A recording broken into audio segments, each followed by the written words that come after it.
And then he got suspended. Then we came back from suspended. He got injured. Played a couple games. Got injured again. He played a couple games. The odds are against him, bro.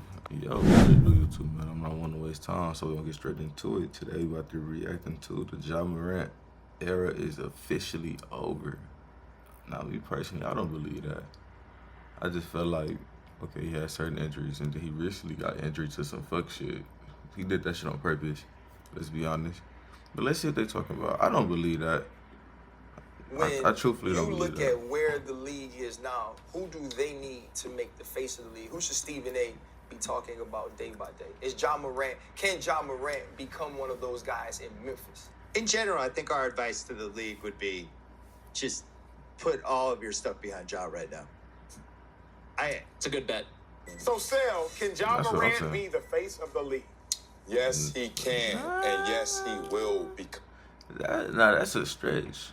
Will he be a face of the league? No, that nigga got to compete against Wemby, Wet Bananas, you know what I'm saying? He got to compete against Anthony Edwards, you know what I'm saying? Y'all just kind of old, but he's still in there. You know what I'm saying? So many faces, and he's not really involved enough to be discussed in that matter. That's how I see it, bro. But he definitely cold. His era definitely not over. He just wouldn't be considered a face of the league. You know what I'm saying?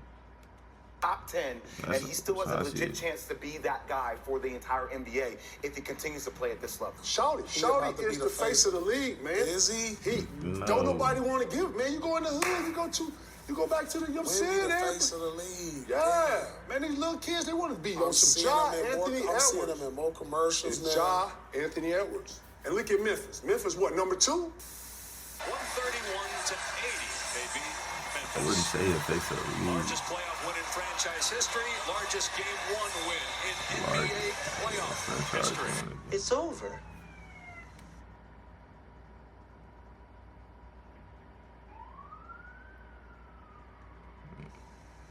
Go home. I just heard the police. Ja Morant, less than 3 years ago, made his first All-Star game with second-team All-NBA, averaging 27 points per game, and led his Memphis team to a franchise-best 56 wins. Ja Morant at that point was a viral superstar, taking over the NBA. Takes a 3-2 lead in his opening round series. Morant. Hey! Rebound by Adams. Like, don't get me wrong, definitely got like Morant moments. blows by Primo. Attack. Hey! I would look at Ja Morant dude, consider him like Westbrook. You know what I'm saying? A more elusive Westbrook. Not bad. Back then for Ja Morant, his approval rating was damn near perfect. He was a young player, flashy, exciting, his team was winning, and they had some edge. Ja at that point was set up to be a future pillar of the NBA and quite possibly the face of the league.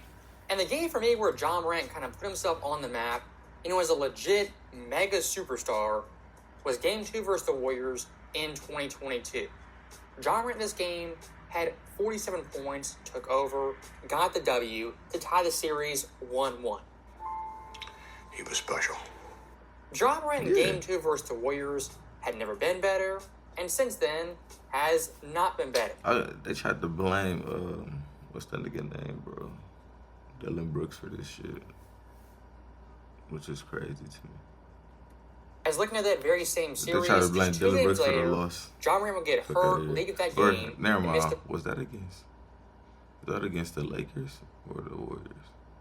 It was the Warriors. They tried to blame Dylan Brooks because they fucking shit. At that point, Memphis, they were effectively cooked. Their season was over. Ja's career post-2023 has stagnated, spiraled, and dropped off tremendously. And looking at his Grizzlies team, this year versus the Thunder, it's an absolute bloodbath. It's in NBA history. Ja Morant zigzags to the cup. Holmgren got a piece. Marvin Bagley Jr. into the game. Jaren Jackson back as well. Scoring his 20th point. Back-to-back buckets. And Memphis has to go to this Jaren Jackson, Ja Morant. Damn! Oklahoma City this series, they looked invigorated, hyped up, tons of energy. What they look like... Bro, I don't see any he's still like this. He's just getting injured, bro. It happens. It's going to happen. It's a natural thing that happens to athletes. He ain't coming back worse or washed or nothing. It's just, I don't know, bro. This 3 years I don't ago. get what they talking about. Memphis nowadays looks depressed, uninspired, like they're running. Because he barely plays. This Memphis team next year, their quote-unquote big three of Jackson, Bane, Ja Morant, that's not going to be together next season. I can guarantee you that. But the big-time question is, which of those guys is leaving? If you ask me who I send off, it's actually Ja Morant. And hear me out. If Ja's your number one, your superstar player, franchise cornerstone. But if Ja Morant was to get sent off, who are you going to? The Heat look nice. The Heat looking nice for Ja Morant. I ain't gonna lie. They need to. But with the Heat, who would they have to trade?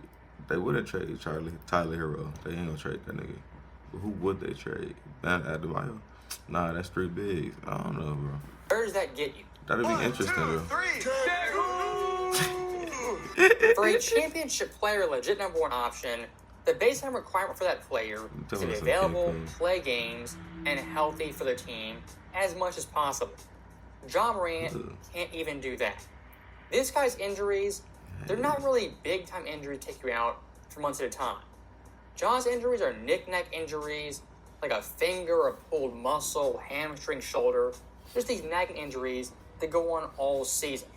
And looking at Ja's past 3 seasons, 2025, only 50 games. The previous year, 9 games due to suspension. Because that nigga got suspended. Then we came back from suspended. He got injured. Played a couple games. Got injured again.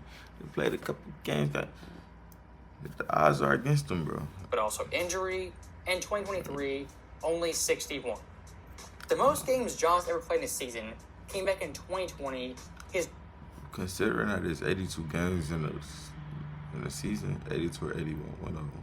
That's a lot of games to be missed, bro. Rookie season. This guy routinely doesn't crack 50 games, 60 games, and never has cracked 70. For a franchise superstar, that's simply unacceptable. And if you want to talk stunted growth, look at Memphis and New Orleans. With their 2 best players always being hurt, always being injured, the team around them, those guys are always in limbo. Some nights playing 30 minutes per game, then the next night only playing 15. If you want to build continuity to be a championship team, you can't have your role players, your co-stars, one night taking 10 shots, the next night 20 shots, then back to 10, and then 20 shots for 2 months. When you do that, the rhythm of the team gets completely thrown off. But they think they trade Ja, though? They need a point guard, bro. Who the fuck they got? Bro, they still got Marcus Smart. He gonna replace Ja. Derrick Rose retired. Bro, they need a point guard. So they had to trade for a valid point guard. I'll be damned if De'Aaron Fox go there. De'Aaron Fox needs to stay with women. Every single season. Guaranteed. You all know Zipcar, right? And Ja you're thinking, and how much am I Wemby going to would save? even Well, I'm here to tell you, together. you're going to save all. That shit wouldn't look right. And looking at Ja's actual game, when it comes to his biggest weakness, some might say defense. And look, I get it. He's slim, slender, doesn't really provide much resistance. I understand that. But for me, Ja's biggest weakness as an individual is actually his jump shot. And looking at this year's playoffs, you're getting to shoot threes and shoot anything outside the paint. And of course, Ja this postseason has failed miserably. Shot clock at 5 for Memphis. Deep 3, and it's an air ball from Morant. I can do that shit. Nigga, put me in the game. I can do that. No bullshit, coach. Pick me. No bullshit, bro. Morant misfires deep 3. And then quickly attacking once it comes out to the perimeter. Yeah. Looking at this, bro, I think the Grizzlies will try to get Tyler Hero over Ja Morant, bro. Looking at this shit, that shit is crazy. And looking at Ja's numbers over his career off pure just jump shots, 2020, 41%. Damn. 21, 36. 2022, 38%. 23, the exact same thing. And then 25, a tick lower. Ja Morant as a jump shooter has That's gotten a lot worse of bricks, the bro. longer That's a he's lot of played. bricks, guys. As a perimeter player or guard, being in that 36-30% range, that's pretty dreadful. If Ja had a legit jump shot, not even just a 3-point shot, but a mid-range game where he could pull up, shoot that elbow jumper, that would help his game infinitely. Of course, makes him harder to guard, but health-wise, will be a big-time benefit. Ja's game right now, he has really two go-tos. The first go-to, attack, straight to the rim. Of course, doing that, some big-time highlights and dunks, and acrobatic layups. Yeah. But of course, the downside, given Ja's frame, hits the ground routinely, takes tons of punishment. For guys at Ja's stature... Yeah, that ain't gonna last too long. That's what happened to... I don't want to say that happened to Derrick Rose. But it's like... Your body can only take so much, bro. You coming in day out, 81, 82 games a season, doing that, 81 games straight, that's a lot. That's 20s. A lot of tearing the body. They can do that almost That's why LeBron developed a jump shot and playmaking. See? But of course, as they progress, get older, taking that contact, that punishment, it breaks them down season by season and game by game. Now, looking back at this year's postseason, when it comes to Ja versus SGA, right now this debate is existing. SGA, the far better player on both ends, more efficient, better jump shooter, really better at everything except flashy highlights. 3 years ago, it was the exact opposite. And comparing both these players, their offensive values, I think it is pretty shocking. Looking at Memphis with Ja on the court, their offensive rating is 118.3. Ja off the court, 118.5, nearly dead even. SJ on the court for the Thunder, 124.4. Off the court, 113.9. SGA, by the numbers, is 10 times more valuable in offense than Ja Morant. And once again, looking back at the Grizzlies, is Ja a championship player worth $60 million every single season? Nope. I understand Ja in Memphis, he's the guy, the franchise cornerstone that everyone's behind. But if you're being rational, Ja Morant is not a championship player if that's your goal. Want to sell tickets, have a good time, win 48, 50 games a season, Ja will do that for you. But if titles are the goal, what you got to do right now is move Ja Morant. Ja's value right now is still relatively high. In 2 years' time, who knows what it will be. And looking at the entire NBA right now, when it comes to young, great guards, I mean, it's absolutely stacked. Of course, Cade Cunningham, Anthony Edwards, Tyrese Maxey, as well as Halliburton. Those young, great guards who are drafted after Ja Morant have surpassed him in a mere 2 seasons. What's my overall point? Ja Morant in 2 years might not be an all-star. That's how deep the NBA is and how deep they are at the guard position. So that right there is the end of the video, and I'll say one last thing. Comparing Ja to someone like SGA, the way these two guys' careers basically flipped, it's pretty fascinating. SGA 3 years ago, a fringe all-star, not a mega superstar. Ja 3 years ago was that dude. Nowadays, it's the exact opposite. And ask yourself why. Someone at SGA is reliable, durable, has a jumper, no off-the-court problems, and just plays basketball, gets better. Ja Morant is not durable, has no jumper, kind of already peaked, and plays no defense. I understand for Grizzlies fans, Ja Morant's highlights, they're otherworldly. Damn that. So I think he peaked already. He definitely peaked. Until, if he come back next season on some better shit, I say he didn't peak, but he definitely peaked a couple years ago. Championship player, winning player, he's not that guy. You want to hold on for 3-4 more years, go ahead, do it by all means. You're not going to win a championship, make West Finals. That's not happening.